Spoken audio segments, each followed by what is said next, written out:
Hey, this is Greg McAfee, and welcome to the Greg McAfee Show. Now let's get started.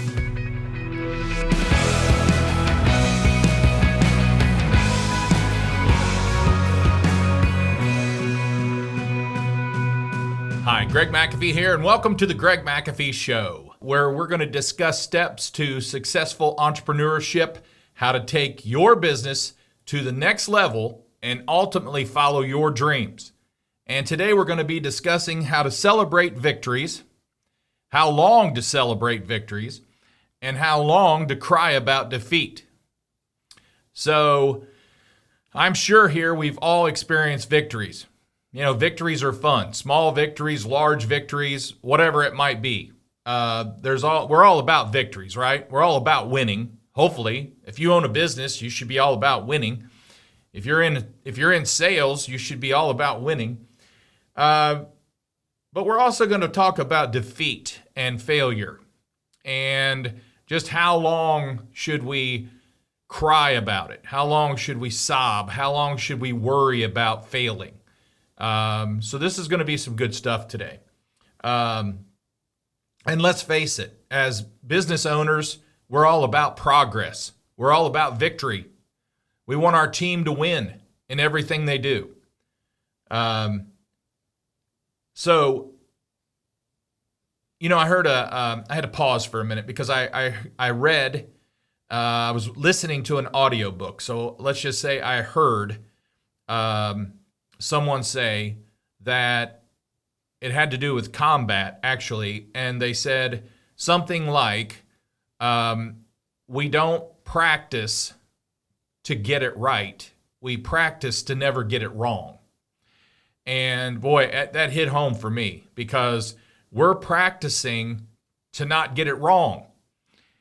In a home, since we deal with homeowners and we deal with homes, residential market, we're practicing to not have a recall. So we're practicing hard. We're training, constantly training here at McAfee. We're in heating and air.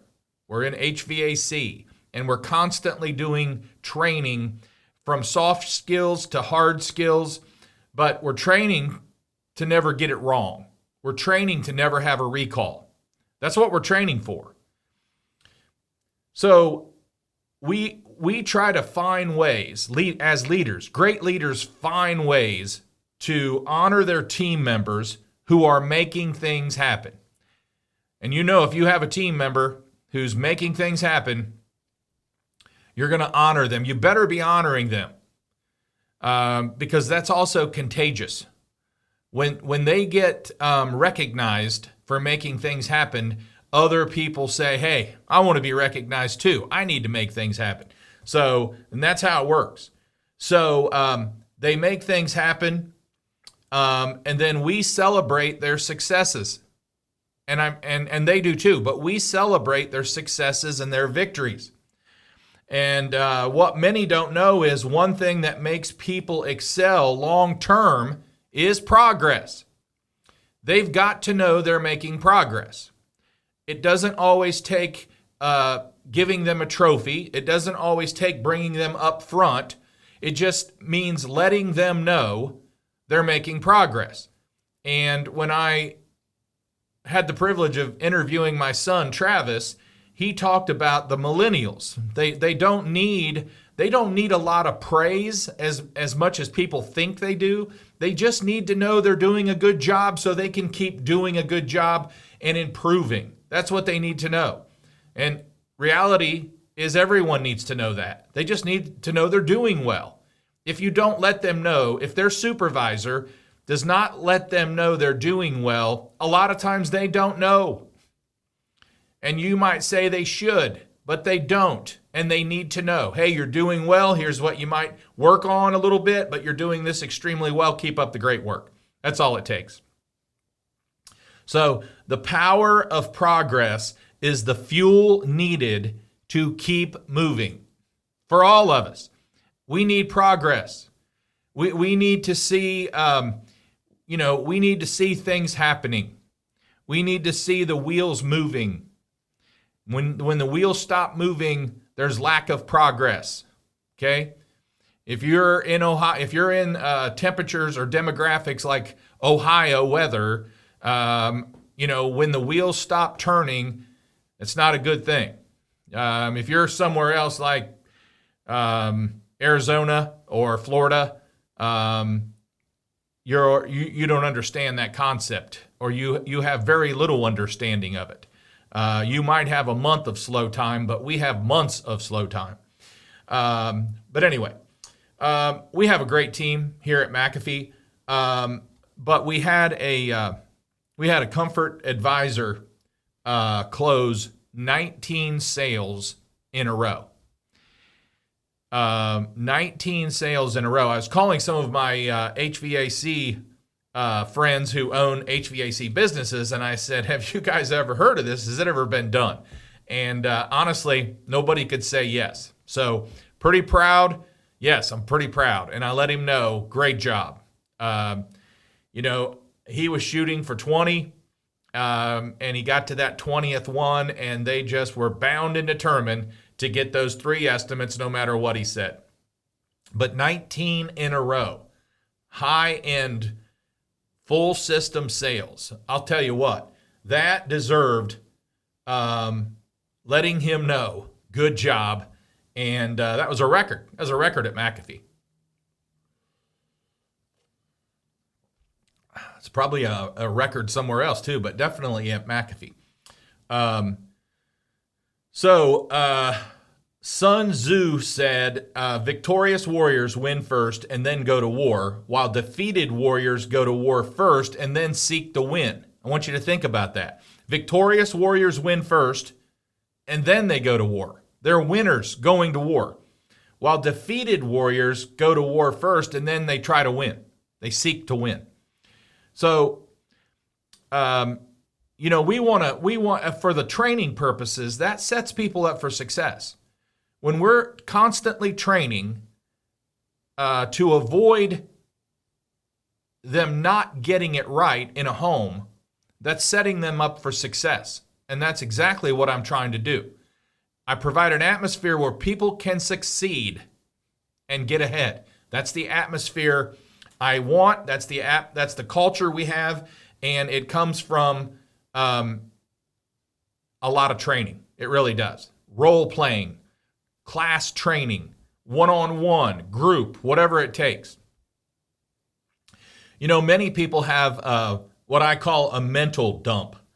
You can call it a brain dump or a brain something, right? When something good happens to them, for some reason, the pressure is let off. They let off the gas pedal. The pressure's let off, and they start to get comfortable. And I've spoke on that either the last podcast or the one before it about the dangers of becoming complacent, okay? So that's a red flag. When it normally follows success, it normally follows when something good happens. For some reason, the pressure's let off and they get comfortable. So that's a major red flag. Some might call it a yellow flag. Get ready to look for a red, okay? But regardless, it's a red flag. And for most people, the tendency to celebrate too much can become a habit. So you've got to look for, there's a fine balance, if I can get this out correctly. There's a fine balance, okay? We don't want to get comfortable. Not enough winning in the world actually can get me comfortable, and I know a lot of you are like that. But some of you have a tendency to get comfortable after so many wins. By the way, there was a certain period of time where I was winning award after award after award in our area, in our community, and from different organizations. We were just on a roll, and we were winning award after award after award. And I had a really good friend, owned a heating and air conditioning company, and unfortunately he passed away at a very young age. Very tough. It was very tough for me. I was good friends with him. He was a great competitor. His wife took over, and I called her one day and I said, hey, I'm up for this award and I need a competitor in our industry to write me a recommendation would you mind doing that? And I was floored with her answer. She said, Greg, you've won too many awards as it is. Let someone else win. Quite a bit different than her husband, because her husband would not have hesitated to write me a letter. And I would do the same for him. I would have done the same for her. However, for most people, the tendency to celebrate too much becomes a habit. Evidently, she was just envious of our winnings. And yes, I was floored, but I also thought, we're just going to continue to take your market share and continue to beat you now. So, and that's how I do. I don't hold a grudge. I just continue to do whatever it takes to take market share. So it's great to honor progress. It really is. Everyone, all your team members, you should be honoring their progress, either through you, through their manager, whatever it takes. Training managers is a good thing to know how much to reward, when to reward, which we're going to talk about, and all that kind of stuff. So it's great to honor progress and small victories, but don't celebrate until the job is completed and completed correctly. Okay?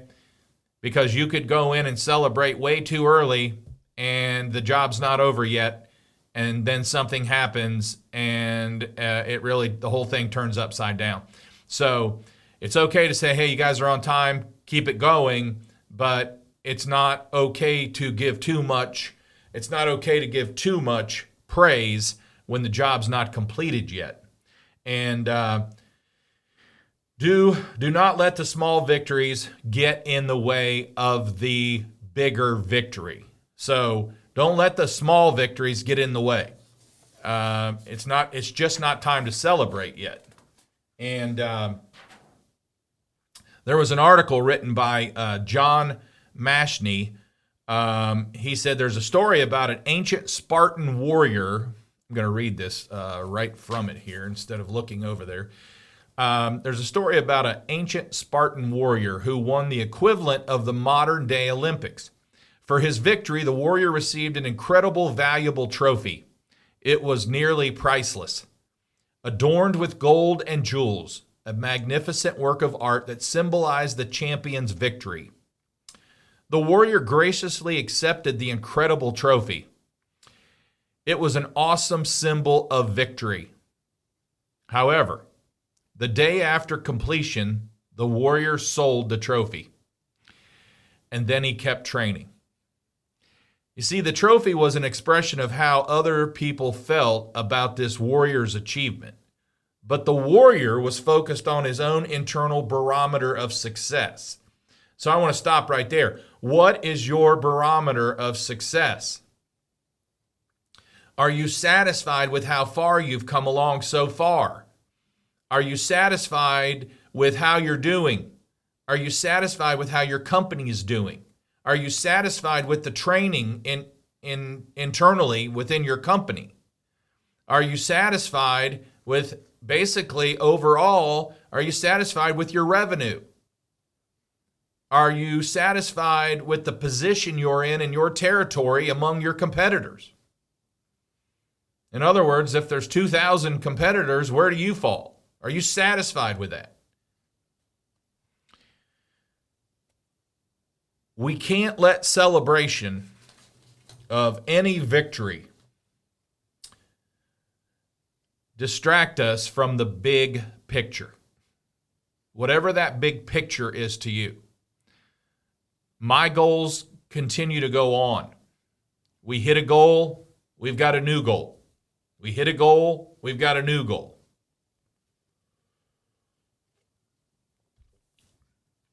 When someone congratulates us for a small victory and tells us that's amazing, hear what Navy SEAL Jocko Willink suggests us to say.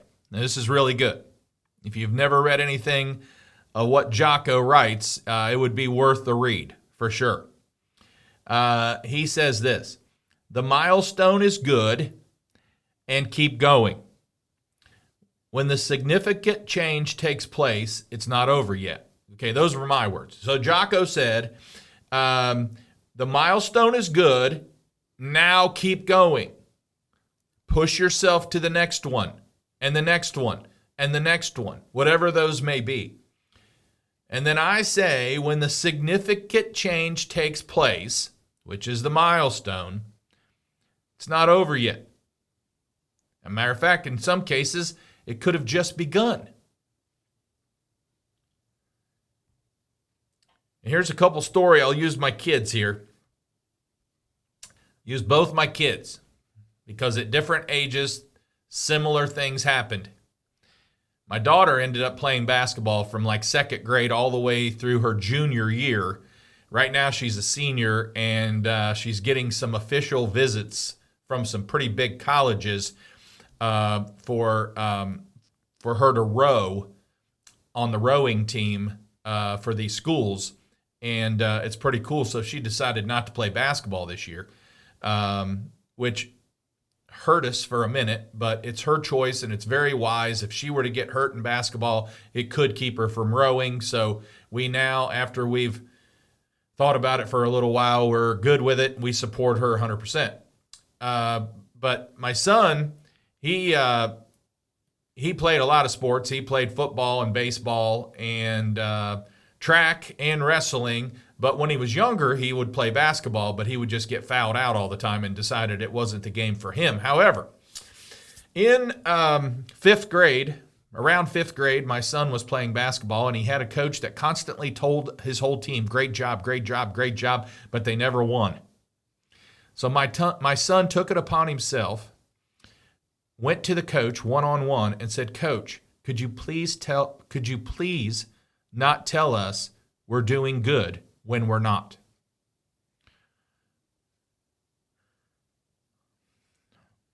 I was proud of him. I said, great job. Thank you for stepping up as a fifth grader and telling this coach that. Because it's okay to hear you're not doing well. It's okay to hear you're not progressing when you're not. It's okay. And then a similar thing happened to my daughter around ninth grade. We had a coach. She had a coach. When your kids play, it's your coach too, right? But she had a coach that it was all about positive, positive, positive, positive. And honestly, she had her worst year when she played in the AAU teams, and she had these really tough, hardcore coaches who basically weren't afraid to tell you you're doing something wrong. And they might even tell it at a loud tone. She got used to that. She actually liked it. And she said, Dad, I thrive. I play better with those kind of coaches. Wonder why. Okay. So anyway, both of them had similar experiences when they have coaches that are constantly too positive. And as a leader, we can't be constantly too positive. You're not helping your team at all. When there's a victory and there's progress, let them know. But don't celebrate until the final victory, till it's over, till we won. Spend time. Okay, so as far as the victories, how much time do we spend? Spend time reflecting on your wins, because there are many lessons that can help you grow and help your team grow. Now let's talk about failure and defeat. We all experience failure and defeat. If you have not, I want to meet you, okay? The sooner you accept that you lost, as soon as you accept the loss, or as soon as you've accepted losing, then you can focus on forging ahead. And the quicker a new opportunity is going to come your way. But you have to admit that you lost. You may have to admit you sucked at it. You may have to admit it didn't work. I don't know what it is about not being able to admit that. I mean, is that an ego thing we talked about before? Is that a pride thing we've talked about before? Get over yourself. Everyone fails. Everyone loses. Okay? Everyone. So the quicker a new opportunity will come your way when you admit that. And successful people don't pout about losing very long. Yes, we hate to lose.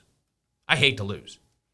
I hate to lose if my kid's playing on a team. I hate for us to lose. I hate to lose a job to a competitor. I hate it. And I've told you this before, but I will do whatever it takes to win the job within reason. But successful people acknowledge their mistakes. They face the facts. They admit them and get on with life. Quite the opposite of a non-successful person. First of all, they dwell on it forever. They dwell on their loss. They're kicking rocks forever. And they don't want to share it with anyone. They don't want anybody to know they failed.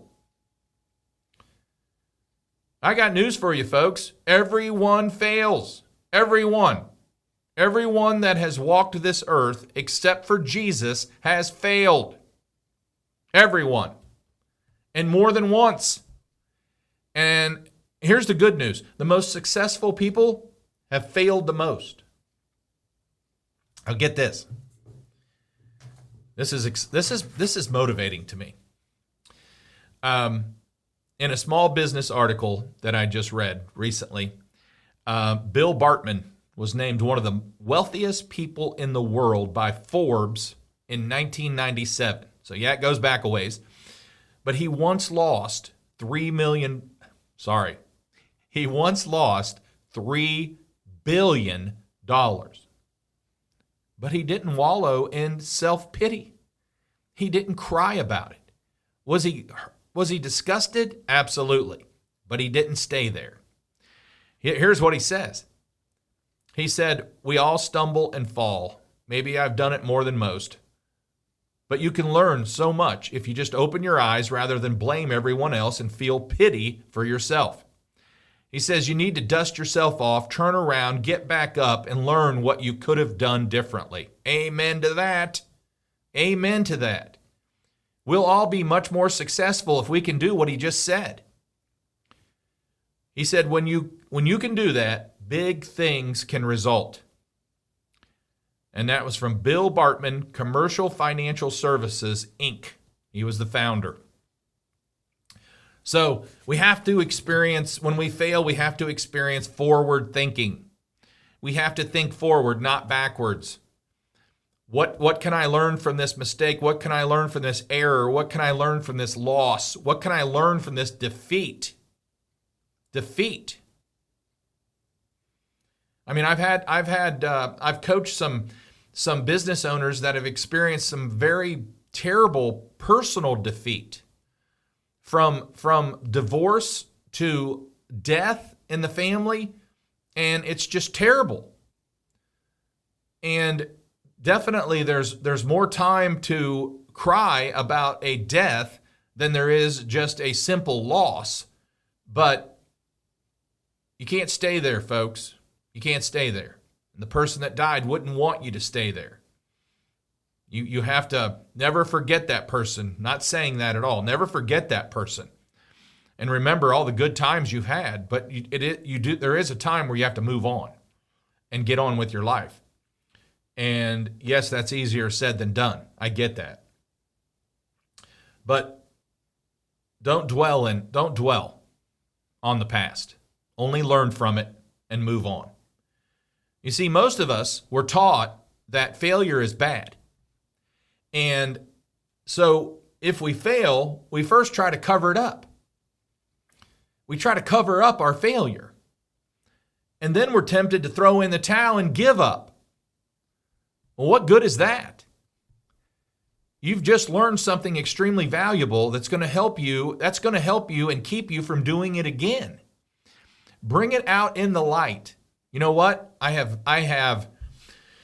If you want to Google this, Ford Taylor had come up with a 6-point apology, like no other apology. It's actually how you're supposed to apologize. You can Google it, Ford Taylor 6-point apology, and you can learn how to apologize. But I had to apologize to my entire team. Here's what I did wrong. I admit it. Will you forgive me? And is there anything else I've done that needs your forgiveness? I'm probably missing one in there, but it's a 6-part apology. But we have to admit when we're wrong. Drop the ego. Drop that ego and admit when you're wrong and you have failed.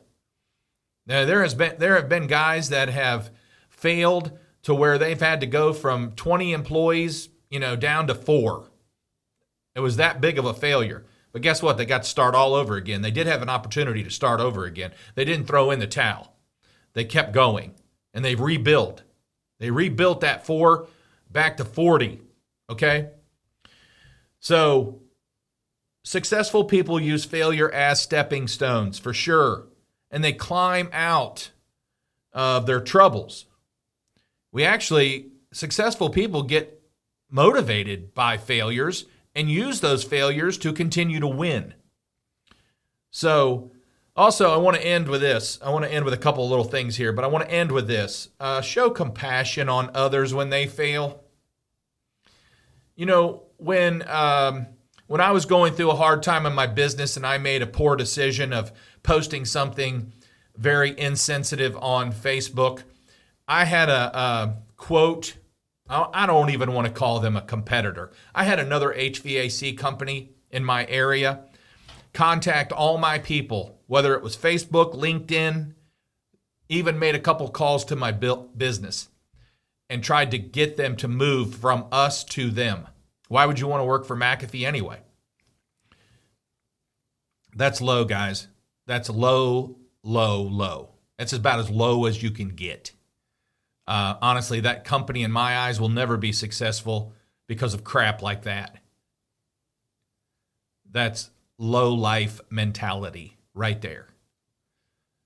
I have had, in a different case, and I'm not blowing my own horn, and I'm far from perfect. I've just learned a lot from doing things wrong. I've learned from my failures. I've learned from my defeats. There was another company that was going through a hard time, and I gave them a call and said, hey, if you need us to pick up any of your service calls, we can help you out. We can do that. I've taken a newspaper ad out of a newspaper, a business section where one of my competitors, actually my competitor this time, had built a new building, and they did a whole big story on them, and I took it and I had it completely framed.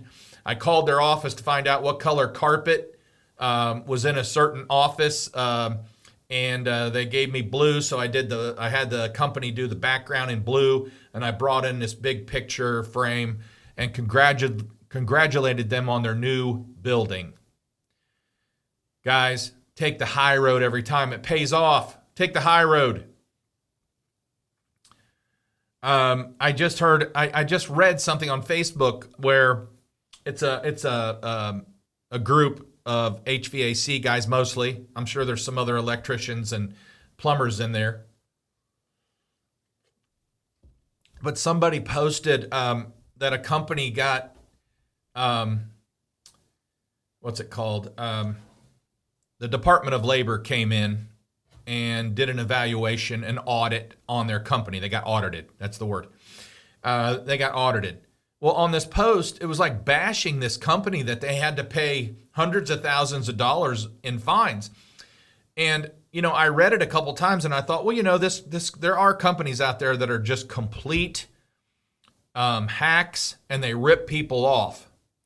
But I'm going to tell you something, folks. We need to be careful about throwing them under the bus, because we had the Department of Labor come in our business, and I run a tight ship, high integrity business.